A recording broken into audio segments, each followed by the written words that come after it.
Nabi SAW pernah membaca surah As-Sajadah. Ya, sunnah membaca surah As-Sajadah di sholat zuhur.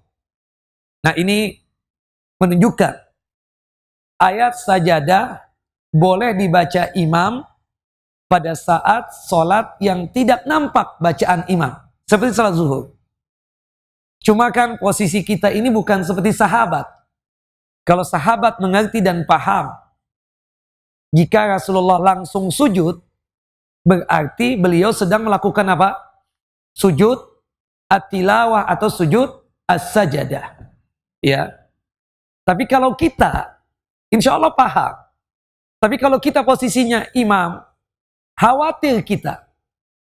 Ya, khawatir jika kita tanpa ada pemberitahuan kepada makmum, kita langsung sujud, karena maksudnya untuk melakukan sujud tilawah atau sujud as-sajadah, dikarenakan kita membaca ayat-ayat sajadah pada sholat yang tidak nampak bacaan imam tadi, khawatirnya makmum menganggap kita ini lupa dalam masalah rakaat atau tertibnya sholat.